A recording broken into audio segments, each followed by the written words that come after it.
Hey there, internet friends. Welcome back to another episode of That D Plus Show. Class is in session for the only show from that nerdy site that lets you know what kind of quality to expect right from the name.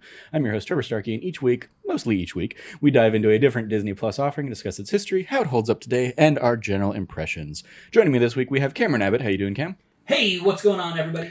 What's going on is today we're going to be talking about X-Men 97 because our original plans of talking Taylor Swift's Eras Tour were long. That is a long concert, and we've been busy. Obviously, I was in Disneyland last week.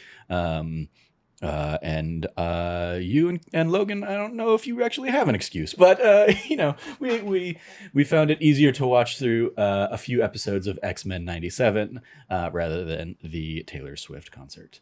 So yeah, we're going to be talking about the first three episodes of X-Men 97 today. Those are To Me, My X-Men, Mutant Liberation Begins, and this most recent week's episode, Fire Made Flesh. These were originally released March 20th, 2024, and then the second episode came out the 27th. The season will be releasing between now and May 15th. Our runtime is an average of 33 minutes between these episodes.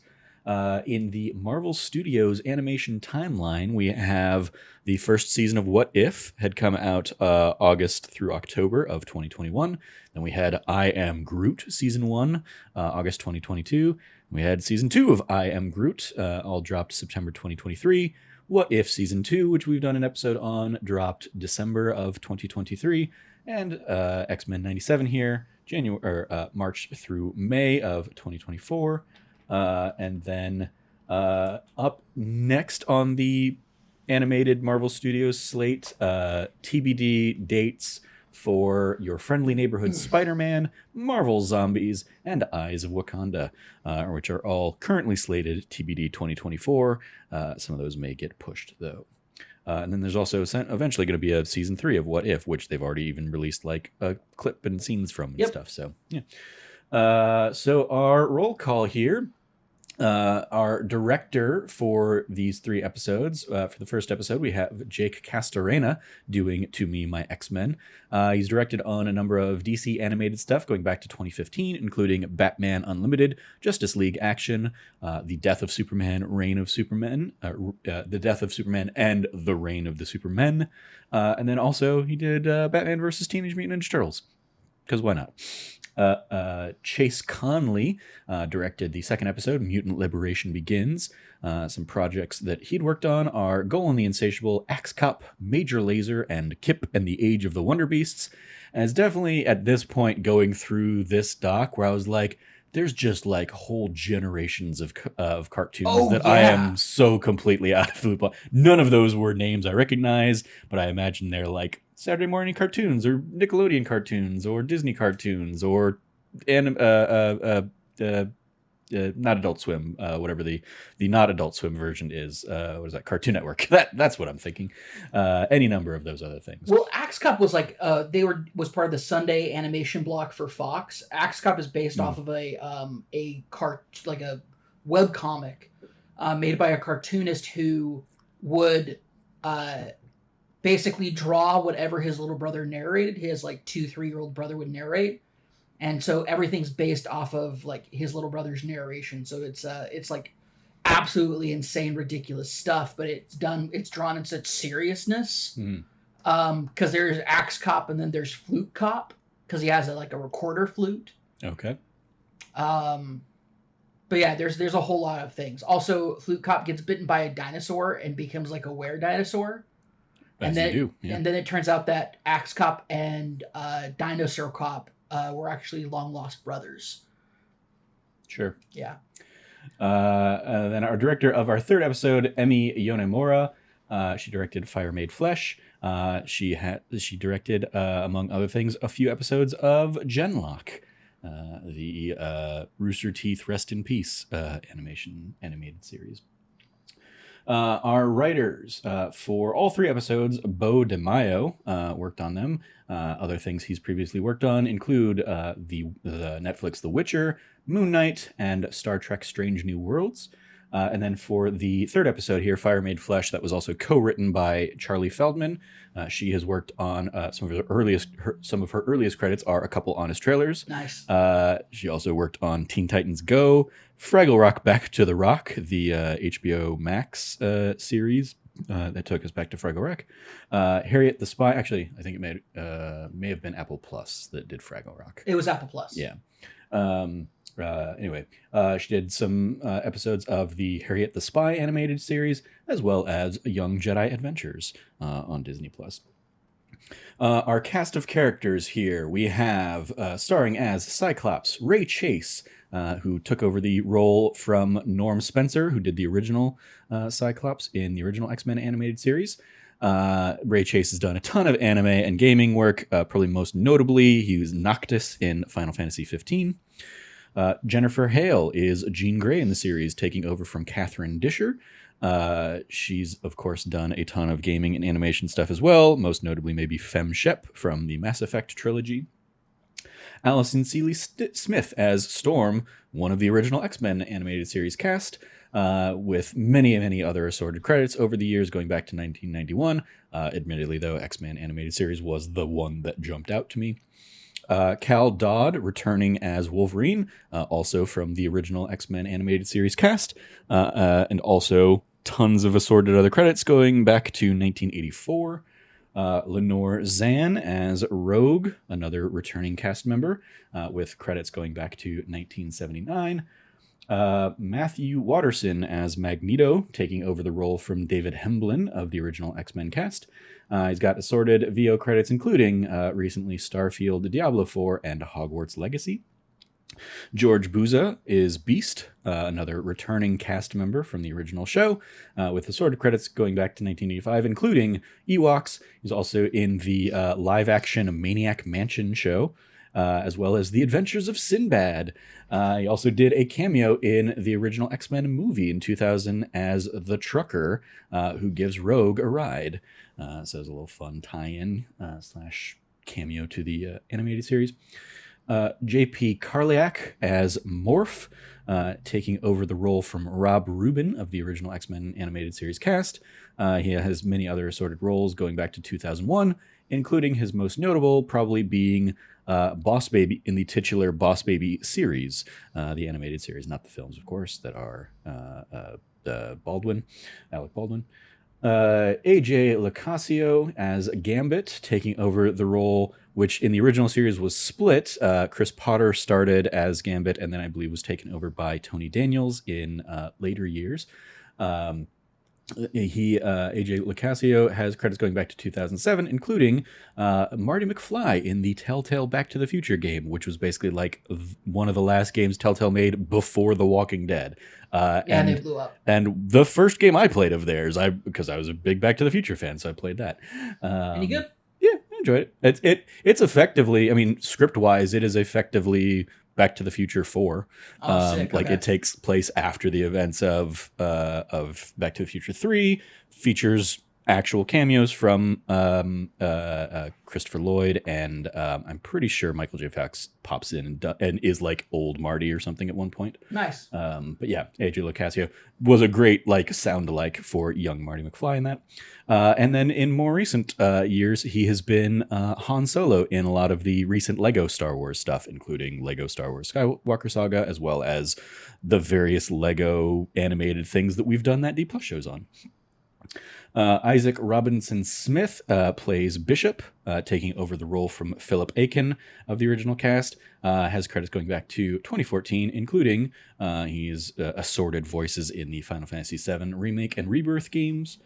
Holly Chow as Jubilee, takes over the role from Alison Court of the original series. Most recently, one of her notable credits was Akame in Like a Dragon Gaiden, The Man Who Erased His Name. So Kazuma Kiryu's associate slash ally in that game. And then the last one I pulled in here, Val Cooper is played by Catherine Disher, the original Jean Grey that I mentioned earlier, and she has many, many assorted credits going back to 1986. A little bit of trivia here. This show marks the first time voicing Wolverine and Rogue in 24 years for Cal Dodd and Lenore Zan.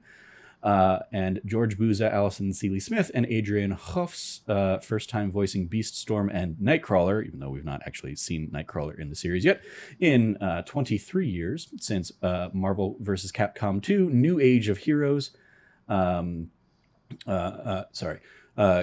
vs. Capcom 2 New Age of Heroes was the last time Cal Dodd and Lenore Zan were voicing their characters, and X-Men Mutant Academy 2 in 2001 was the last time for George Buza, Alison Seeley Smith, and Adrian Hoof. Alison Court, who I mentioned there, chose not to reprise her role as Jubilee, asking that instead a Chinese American should voice her, which, as we alluded, went to Holly Chow. And then Jennifer Hale, while did not play the character in the original, has previously voiced Jean Grey / Phoenix in Wolverine and the X-Men in 2008, the Marvel Anime 2010 series, X-Men 2011, Marvel vs. Capcom 3, Fate of Two Worlds in 2011, and Ultimate Marvel vs. Capcom 3 in 2011. And then just because I feel like I saw this making the rounds, and we would be remiss to not mention it, Variety reported that on March 12th, basically a week before the show debuted, that Bo DeMaio, the showrunner and executive producer, had been fired ahead of the March 20th premiere for having an OnlyFans account where he posted explicit sexual nude photos. His Instagram account, on which he'd been previewing artwork and answering fans' questions about the series, had been deleted. So yeah, a little bit of a scandal right prior to the show. So there you go.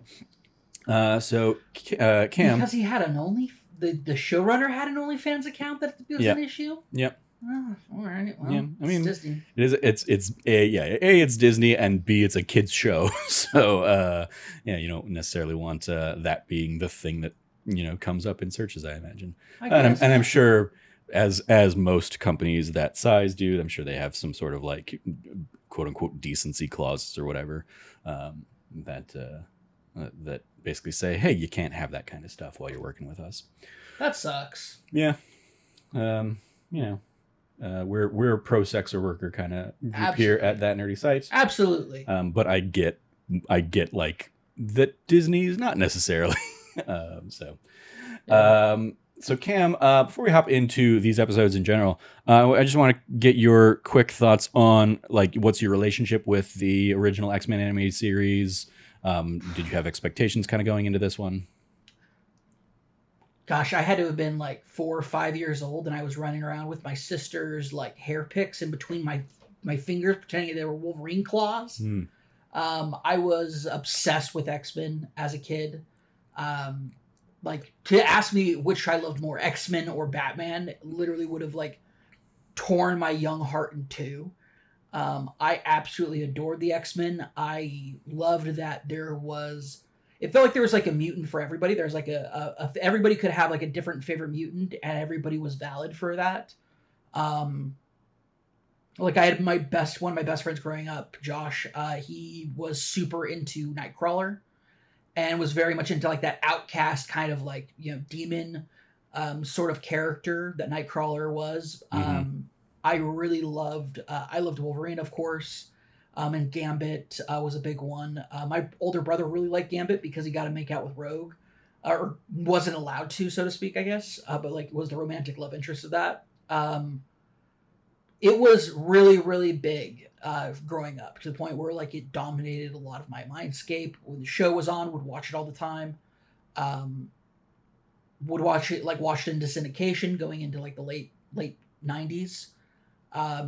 And really like found I picked up my first comic book because of Batman, but I kept reading comic books because of X-Men. The Mesa Public Library used to have these old ass just compendiums of X-Men comics in like some like, when like this might have fallen off the back of a truck sort of kind of like bookcase, like book cover, where it's just like it's like a weird like plastic mat.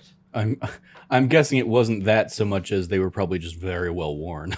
Oh well, it was less than it was well worn. I think it was just like more like it was like a like library copy of these, and it was much more of like a these like they were like it's somewhere between a hardcover and a soft cover, but it was like distinctly hard. But it was like a weird plasticky like kind of covering on them, and it was just ancient. And I was reading Uncanny X-Men. That's where I kind of like learned about sex. I learned about sex from Just Shoot Me and Uncanny X-Men. That's where I learned about sex. That it was like a thing. I didn't understand it at all, but like the concept came into my life that early. I mean, you notice I'm not like asking for follow-up questions, right? I'm aware. We can move on. Yeah, we're moving on. I'm moving on as well. We're good. But like it was like what I'm trying to say is it was so pivotal to my life, and it's been so pivotal in my life up until X-Men: The Last Stand made me go, what the hell? Like I begged at the time. My family didn't watch PG-13 movies, and I begged to go be able to go see X-Men in 2000. And my family wouldn't let me. And so back then you used to have it was like clean video. Like people would get a VHS tape and like take out all like the naughty bits of a film. And then like, religious people could go and watch those movies then. And so like my family did that. Like I specifically remember like one store next to my family restaurant had X-Men, and I rented it, and I was overwhelmed. I was like, I can't believe it. This is like the greatest thing ever. And I watched it like again and again and again and again. And then X2 came out, really loved that. And then X-Men Last Stand came out, and I was like, something's wrong. But yeah, like X-Men defined so much of my childhood and my lifetime, and I'm not super into X-Men anymore. I kind of like moved on to like other Marvel properties, and like surely the like dominance of non-X-Men related properties in the MCU has like dominated like my attention over the last Sure 14 years. So, yeah. For me, like it's interesting because you kind of started there, like the iconic 1-2 punch of X-Men the animated series and Batman the animated series, like very much were kind of the critical staples while I was growing up, and then while you were growing up as well. Dude, the Fox animation block had it on lock back then. Like for me, it's interesting because like I remember watching them, but like I feel like they were never a part of my identity in the way that you've kind of described, or like, that like Tim Geddes or somebody over there Kind of Funny will kind of talk about. I do remember vaguely like playing with like throwing playing cards and pretending I was Gambit and stuff like that. But yeah, for whatever reason, it was just like, I don't know if I was maybe just too much more of like a Mighty Morphin Power Rangers kid or Pokemon or stuff around that time. I was into all of that. Yeah. But, yeah. Or I mean, it's entirely likely that it's more based on the fact that like I was probably already playing video games at this point, and so I was like that's what my TV time was being spent on. Not, if I was sitting down in front of a TV on Saturday, it was playing Final Fantasy 3/6 instead of this. But like I've probably seen most, if not all, the episodes. I especially remember getting into when it came out, kind of following the X-Men films. I remember X-Men Evolution, really getting into that series for a little while there, because I was in like high school at that point, and like, oh, this is a cool new like take on those X-Men characters kind of thing. But yeah, like when this got announced, it was like, okay, cool. Like, of course, the theme's iconic, great. I would never have been able to tell you how the series ended and all that stuff. And so the fact that this is like picking up from the end of that is like, okay, I'm glad I watched the trailers that were like, here's, but even the trailers, like I pulled up just so I have it for the sake of our episode, like the basically the Wikipedia page that has like the episode synopses kind of things, and like the trailers, and I would say the first couple episodes are very much like Charles Xavier died, whereas like the synopsis is like 1 year after Professor Charles Xavier left Earth with the Shi'ar. I'm like, that's not the impression that I've gotten from the show or the trailers that they kind of built, that he's gone off with, effectively a different version of the Kree or whatever. Well, they're at war with the Kree, but anyway. Sure, yeah. Like aliens. Professor X went off with aliens, but like that hasn't really come up on the show in these first couple episodes, and They don't know. Huh? They don't know. I'm sure. Yeah. Yeah, it's so like I would never have been able to like, give me 100 guesses. That would not have been one that came up to me for like, how did the original series end? But I do appreciate that like they're billing it and they build it as and are basically doing everything to treat it as a sixth series of that original show. So yeah, it's cool and like interesting in that regard, especially in an era where I mean, yeah, we've been starved for good X-Men stuff for quite a while, as many of the films just kind of floundered. The rare exceptions being like the Deadpool films and Logan, and I guess maybe the last like group X-Men film that was decent was Days of Future Past. And then yeah, it's like I liked First Class, but yeah, it's like as you were talking about it, I was like, oh, the X-Men movies could be a good summer that D plus watch through, and Oh yeah. I mean it'd be entertaining for us at least, especially since I don't think any of us ever sat down and watched the final Dark Phoenix one or whatever. Oh gosh, no. Does that mean we'd also have to watch New Mutants? I would basically veto doing New Mutants because yeah, I have no interest in watching a horror. Listen, if I have to movie. watch Dark Phoenix, we have to watch New Mutants. No, Okay. no, I don't want to. I don't want to Nope. do either of those. nope. But if we do it, if we get that far, we have to finish we finish it. Otherwise, we'll be haunted by it. I don't know if New Mutants is on Disney Plus. That's true. They might have like scrapped that entirely. That one might have just never made the jump. But yeah, It's fairly possible. it's the obviously since the Fox deal, one of the big enticing potential options for the MCU has been, oh, finally they can bring mutants in, and for whatever reason, be it like back end deals that are basically like, hey, the cast that was cast as 20th Century Fox still has to be playing those roles and for X amount of years or whatever, who knows.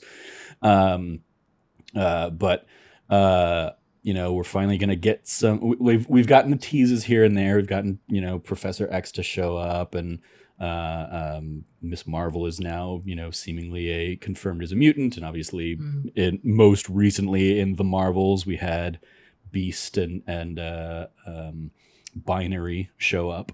But yeah, it'll be interesting to see how they fold into the live action. But it's nice that they have this animated series which for many people, for generations at this point, is like the introduction to some of the most iconic X-Men storylines in the animated show form. And so far, like, we've got at least 2 examples, I would say, of that in just these 3 episodes of like continuing to pick on like very iconic imagery or moments of kind of the classic X-Men story as we build into more and more of this. So yeah, it'd be interesting to see. Like this is very much a show that I was like, I can take it or leave it. It dropped. The first episodes dropped while I was at Disney, and like all I was seeing on social media was people being like, "Oh my god, they're so amazing! They're so amazing." So I watched it when I came home and was like, okay, yeah, these are good. These are, like I especially like the second episode, and then yeah, this week's episode, a solid one where I'm like, oh, I see what they're doing. Like, I would never have been able to follow what was going on 20 years ago, but knowing some of the storylines and stuff just through osmosis and through a ton of explainer videos of like, here are all the Easter eggs for all these movies and stuff, I have a sense of, okay, here's what just happened. Yep. Yeah. So yeah, cool stuff there.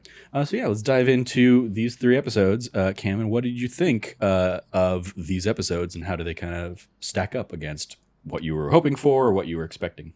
I'll be honest, I don't remember this show fondly. Mainly because I don't remember a lot of like 90s cartoons fondly. Mm-hmm. As somebody who like I kept up with animation throughout my like life, and so like by the time I got to being a teenager, we had things like Avatar: The Last Airbender. We had a lot more, like even Batman and Batman and Superman, not Batman the Animated Series. Although the Batman the Animated Series, I think, was the first one to really do this, which was like transitional scenes between like big set piece scenes. A lot of early 90s cartoons kind of go between these big set piece scenes and they have very little like decent transitions. And a lot of that is like part of the storytelling, and especially in like modern animation where some of like the best parts of some shows happen not in the big action set pieces but in these quiet kind of like in between moments. And X-Men like had some of those, but if I remember, like I'm recalling correctly, it is like it suffers a lot from like jumping from plot point to plot point, not a lot of things in between the two. Sure.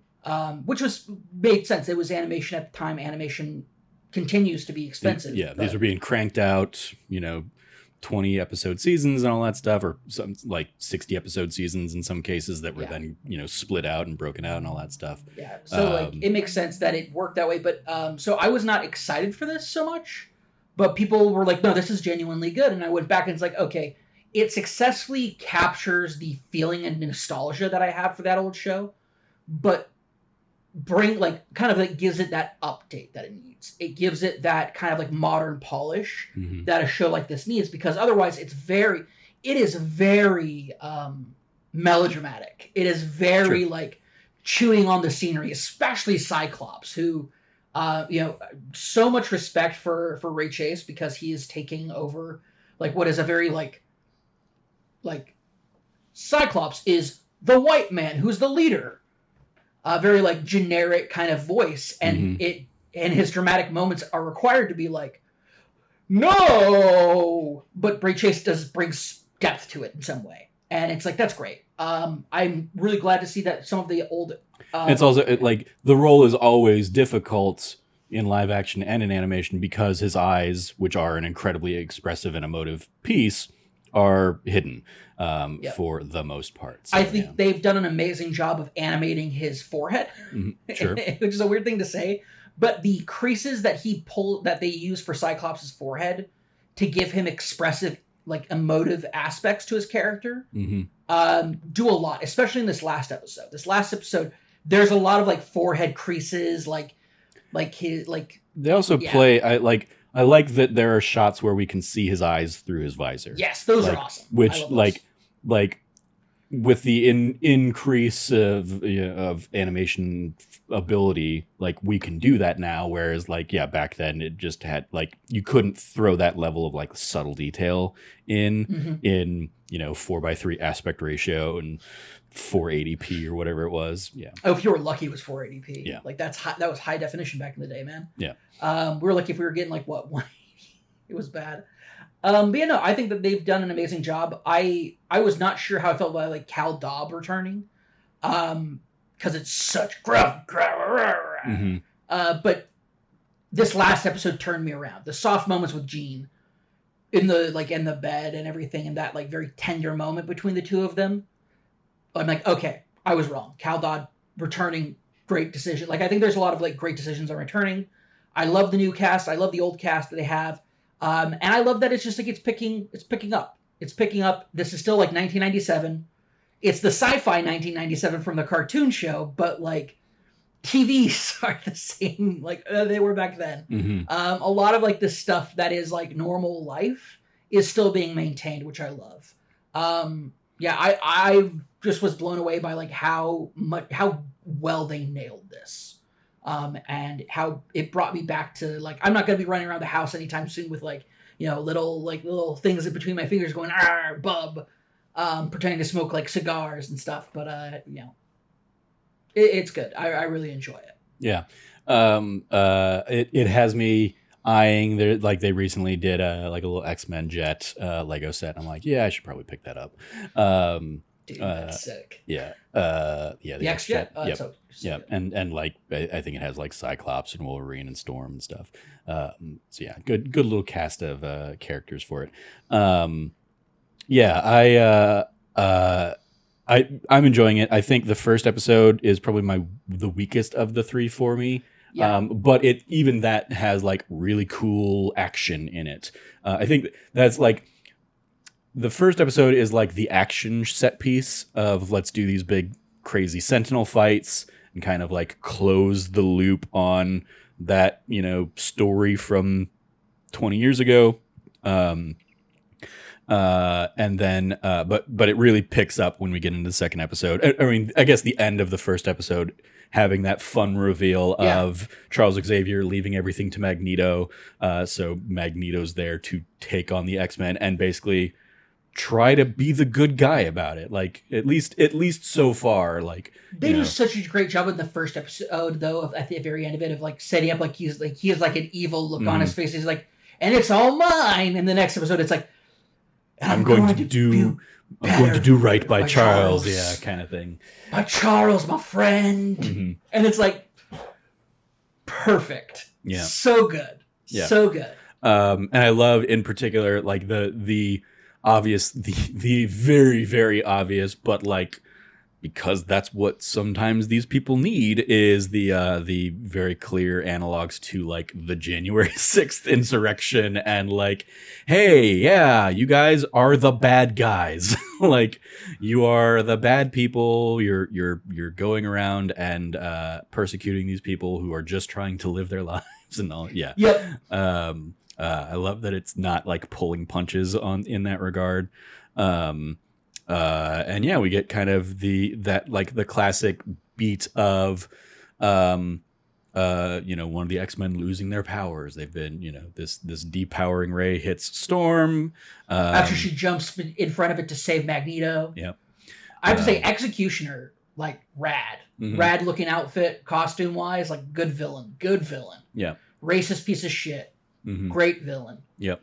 And great name too. And like an incredible challenge for Magneto to like, like when he lifts, them and the UN people all up into the sky. It's like, oh, okay. He's like, it was nice while it lasted, but yeah, he's going to go full Magneto on this guy.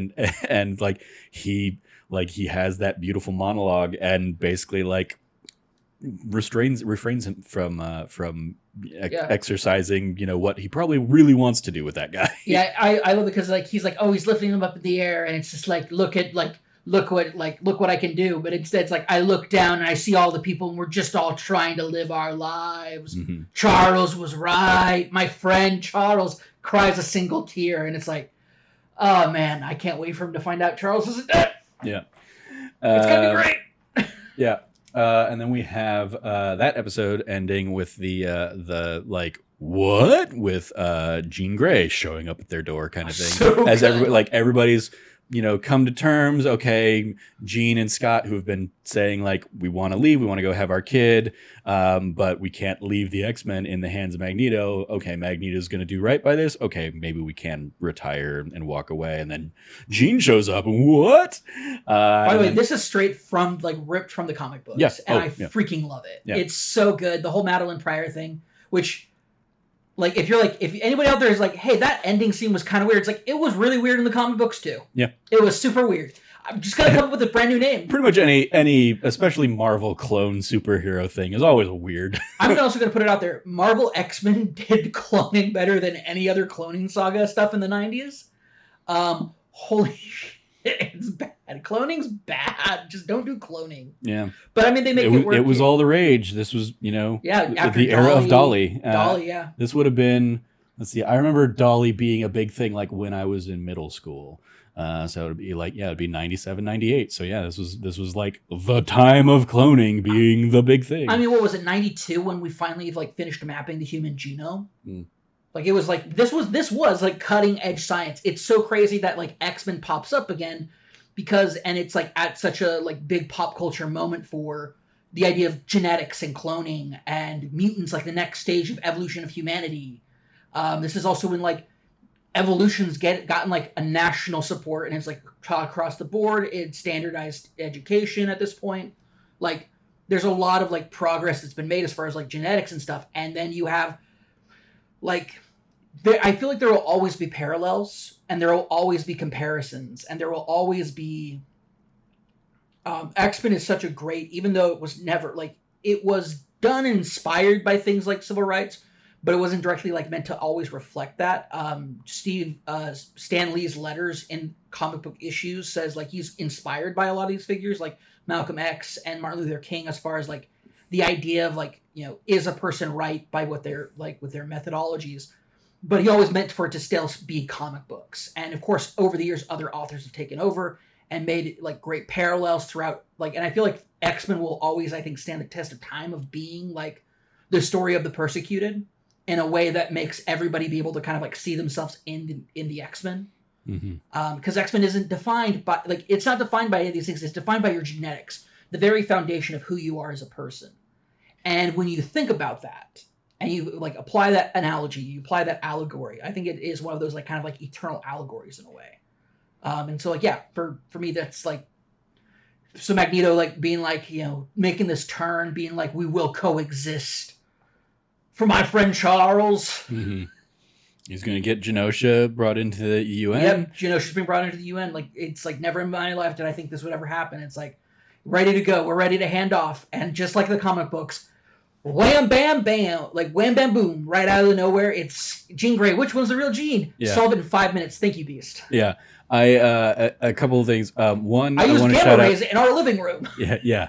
I want to shout out the, like, it's weird cause what, like Morph and Bishop are the new ones of like the core cast. Like they replaced like Charles, and I think it's just like one of them is just kind of an addition. Morph was Morph was in the original, and Bishop popped up in the original, but like they were not core cast credits kind of characters. Morph was not. Bishop did get his own when he was in those episodes. That's how you knew Bishop was going to be in an episode. Okay.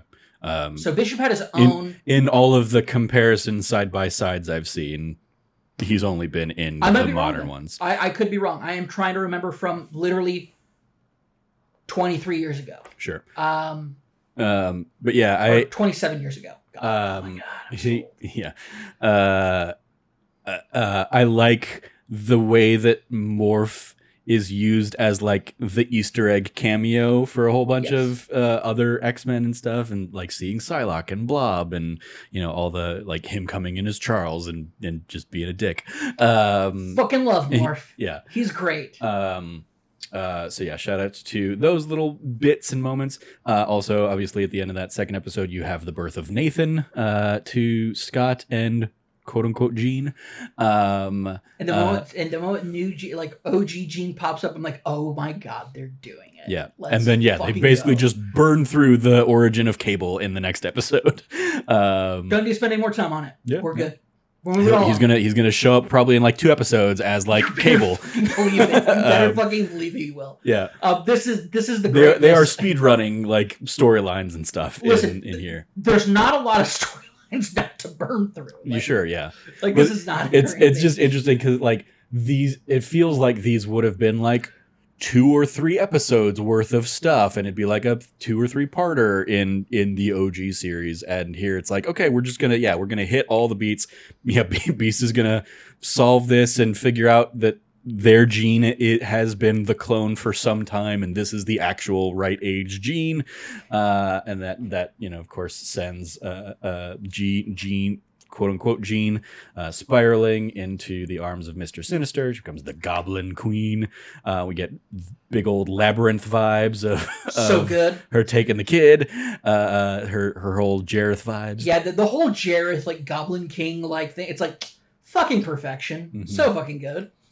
But we get like a beautiful little heartfelt scene between like Logan and Jean to try and like bring her back into it and kind of help steady her brain. I mean that much to you? Yeah, you do. About to kiss. Scott's in danger. It's like, oh, I didn't realize how much I missed this shit. Mm-hmm. I love it. Yeah. And then we just get a whole bunch of like Mr. Sinister / Jean just mess with people's brains.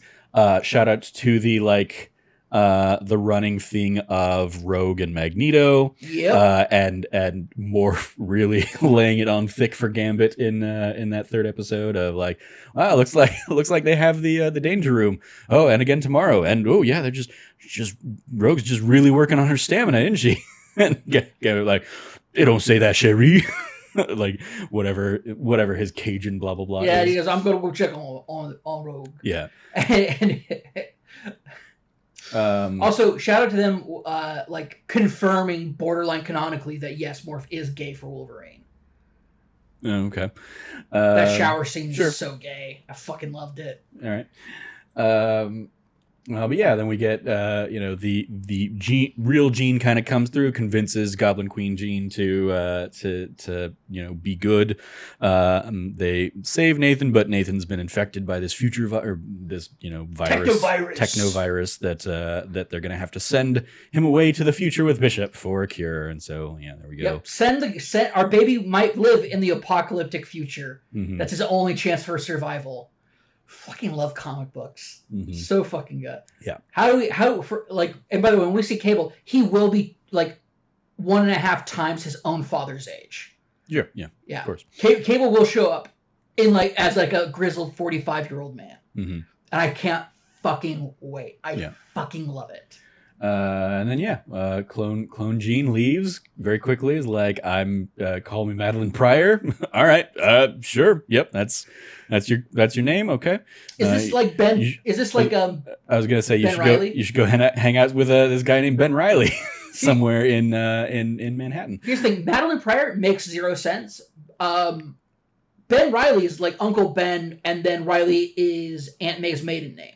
Sure. That's the point of the name. Yeah. There's no explanation for Madeline Pryor. Yeah. Zero.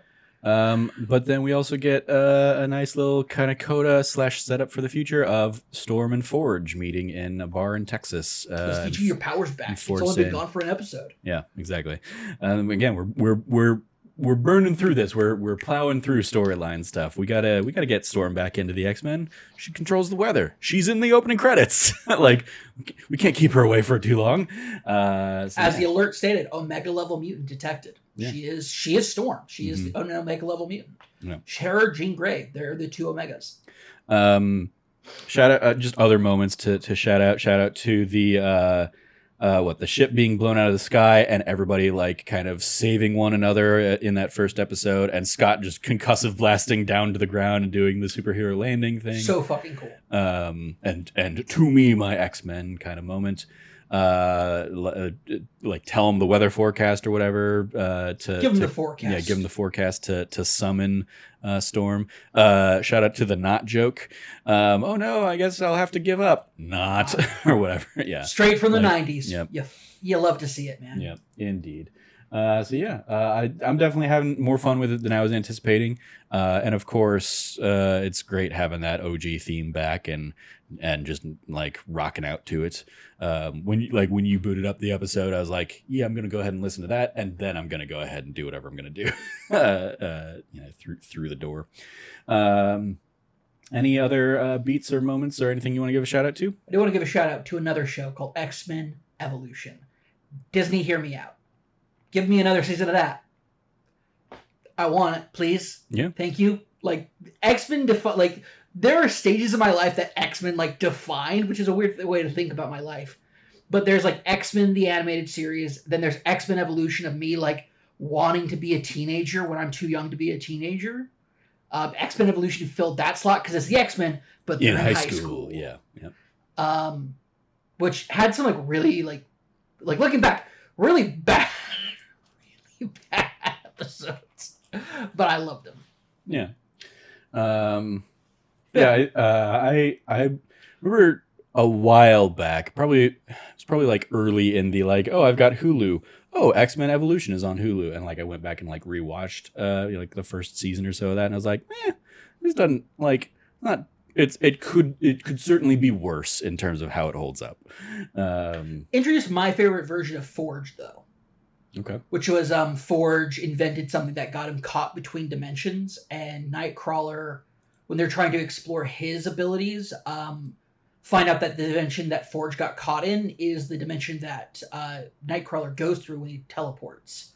And so they basically are able to save Forge, but Forge is from the 70s. And so he's got like 70s, like it's just cool. I just like that version of Forge a lot. It's really sick. All right. Well, on the report card, what do you want to give it from A+ to F? What do you want to give X-Men 97? I think it's a solid A. I think that I don't really think it like reaches the it hasn't redefined X-Men. But I think as far as like if you're gonna if you're gonna continue a show like X-Men the animated series, you're gonna do it right. That's an A for me. Hmm. Yeah, I think that obviously, again, we kind of touched on it a little bit. Like the animation is clearly better, but it still like evokes the the classic animation style and like what we think in our head the animation of the original looked like. Like That's the bigger if thing. you go and like compare this to like the original, it's like, oh yeah, this is leaps and bounds better. To especially because a lot of those old ones don't have a good aspect ratio on Disney Plus. Yeah, you're just gonna be like, all right, yep, I'm watching a almost 30-year-old show. I give it an A2. Extra credit, other suggestions if you like this. You have the X-Men film. You have, or no, sorry, not the X-Men film. You have the original animated series X-Men from the 90s. You have Wolverine and the X-Men, X-Men Evolution, the animated Fantastic Four show, the animated Silver Surfer show, The Fury Files, and then Spider-Man, the animated series from 1994, and the Iron Man animated series from 1994.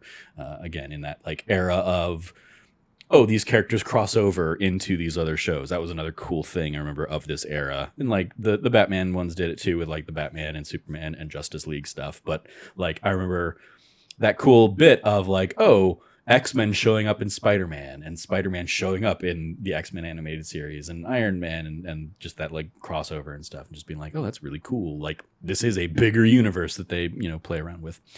All right. Extracurriculars. You watching anything else on Disney Plus recently there, Cam? No, not yet. I haven't checked out anything else yet. Okay. This is kind of like this had to be boot up Disney Plus for the first time in a while. So Sure. I did. I have watched the Eras tour, the full thing. I managed to squeeze in the full 3.5 hours of that. It was fun. It's as somebody who like enjoys Taylor Swift, but like would not consider myself a Swiftie and stuff. It's like, okay, I've heard a lot of these songs. Some of them I'm hearing for the first time. They're good. She's fun. I'll say she is. If we don't end up doing a dedicated episode to the Eras tour, she is such a wonderful showwoman. She's out there like like she has the crowd in the palm of her hand and seems to genuinely be enjoying having the time of her life out there performing with not only her crew but like for the audience and stuff like that. So it's nice that very much comes across on the screen. I also got caught up on The Bad Batch. So I've been watching and just kind of catching up on that. And I think that's probably it for me. Yeah, shout outs to those things. Outside of Disney Plus, I also caught up on Invincible, which is a comeback for the part 2 of its second season. So shout outs to that as well. Well, that's going to do it for this week's episode of That D Plus Show. Thank you, Cam, for joining me to talk about X-Men 97. Maybe come the end of the season, we'll come back and do like a full season wrap up to discuss the rest of the episodes and whatnot. You can follow Cameron at Rev Cabot, 2 B's and 2 T's. Anything you want to give a shout out to there, Cam? Yeah, I want to give a proper shout out over to your Let's Plays of Like a Dragon, Infinite Wealth. They're still ongoing. People should be checking those out. You're getting into, I read the description today in a tweet because I was going through social media, like about to hop on stuff for work and saw that and was like, oh, that's actually a pretty cool. Like I'm excited to see what happens in that when I eventually play through these games. Mm-hmm. The like Secrets of the Seiryu clan. Like what's going on with that? Yeah. I want to say that's like chapter 9-ish or something like that. Like the game features obviously Ichiban Kasuga and a lot of stuff in Hawaii, and then at some point later in the game, kind of Kasuga stays in Hawaii while Kiryu kind of takes a crew and investigates stuff in Japan. And then kind of at the tail end of the game, you kind of bounce between the two chapter to chapter. So it's like one chapter will be in Hawaii and one chapter will be in Japan and then back to Hawaii and then back to Japan. We're doing some... As they unravel the greater mystery in both locations. And find out kind of how the parties in both locations are kind of like the big bads in both places are intertwined and working together. Shout out to that. I need to sit down probably this weekend and just edit the rest of the episodes because I've got them all recorded. I finished the game, a month or so back. So it's just a matter of sitting down and editing and getting all the rest of those scheduled out. And I was telling you, I might sit down and be like, okay, just to knock the rest of these out in April, we might just do Tuesdays, Thursdays, and Saturdays and Sundays to kind of burn through that a little bit quicker so that the series isn't bleeding into like May and June for a game that came out in January. But yeah, shout out to those Let's Plays, definitely. I will give a shout out. You can follow me at Trevor J. Starkey. I will give shout outs to our Final Fantasy VII Rebirth spoiler cast. We were joined by our friend Brandon Gann on That Nerdy Site show this last week. Unfortunately, we did have some audio issues. Cam's audio kind of crashed midway through our epic 4+ hour thing. So we had to rely on the backup where basically you can only hear Cam through my microphone. So he ends up being a little quiet, which, hey, that may be music to people's ears. Who knows? That's what I said. I was like, man, it might be the best thing that ever happened to that episode. Yeah. But yeah, go check that out if you are a diehard Final Fantasy Rebirth fan. But apologies in advance for the audio disparity between the three of us as a result of that. But that's what happened. And it was salvageable enough that I was like, okay, yeah, I don't want that. Like, we talked about it kind of after we recorded and stuff. It was like, well, if this isn't savable and it is just, okay, we got to spend 4.5 hours chatting with our friend Brandon about this game we all really liked. Cool, great. But yeah, if you want to go super deep in the weeds on our thoughts on it, you have that available to you. All right. Yeah, you can follow all of us over at That Nerdy Site or go to thatnerdysite.com for all the latest from us. Once again, if you liked what you heard, please remember to like, rate, review, subscribe, share the podcast with your friends, all that fun stuff. Thank you for joining us. As always, stay nerdy, be good to each other. Class dismissed. And